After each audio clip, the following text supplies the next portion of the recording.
Imagine being far away from your family for the holidays, and now imagine that on top of that, you were stuck in muddy trenches, soaked to the bone, hungry, and completely exhausted from the lack of sleep. Well, that's exactly how the average soldier felt during World War I. Instead of being surrounded by their loved ones, ready to dig in and feast with everyone else, they were stuck in the trenches facing the enemy. But then something remarkable happened, something that no one really expected at the time, a Christmas truce. But before we get there, we have to take a look at the historical context behind that extraordinary event. Basically, the First World War was defined as a war of attrition. That meant that each side tried to wear the other down through a combination of firepower and defensive fortifications, and that took the form of trench warfare. The problem was that trenches were not exactly the best environment for these soldiers. They were often filled with mud, water, blood, and vermin, and it was very taxing on them both physically and mentally. The imminent threat of death made it so that even when they were supposed to take a break to rest, well,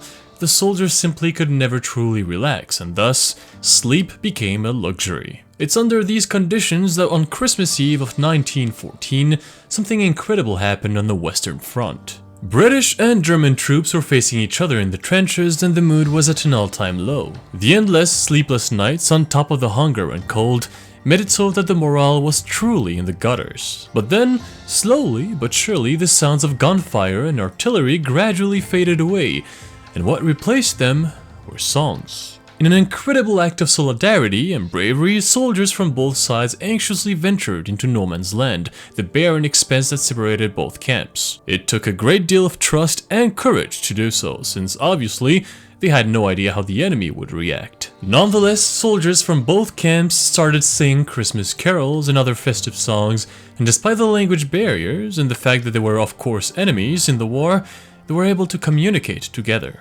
Christmas brought them all together, even if it was just for a moment, and despite everything, the universal language of goodwill, camaraderie, and festive cheer prevailed over the atrocities of war. Enemies became friends, sharing cigarettes, food, exchanging small gifts, and they even played a few quick games of soccer. That makeshift truce was a testament to their humanity, because for a moment they didn't see the people in front of them as these evil, bloodthirsty men as they were described, but rather as fellow human beings that, just like them, were dragged into war. What really makes the Christmas truce of 1914 so surprising is that it was not only one, but many. The British-held area of the Western Front was home to a huge number of troops, and dozens of truces sprung up across the front, involving over 100,000 soldiers. Of course, not everyone made peace, and in some areas the fighting continued, but still, the sheer scale of the truces that were observed was truly remarkable. This newfound peace lasted until the New Year in some places, but in the end, the pause was very brief and the peace was unfortunately short-lived. Because of these events, there was also unfortunately a crackdown by the military higher-ups on both forces. They feared that similar incidents could undermine morale and break the antagonism between German and British troops. And that's why steps were taken to try and ensure it would never happen again. In the end, the Christmas truce of 1914 remains a very important chapter in the pages of human history, reminding us that even in the darkest times, the spirit of goodwill and compassion can still pierce through the fog of war, if only for a fleeting moment. On that final note, thanks everyone for watching, and I hope you enjoyed this little video. If you did and wish to see more, make sure to subscribe and leave a comment below.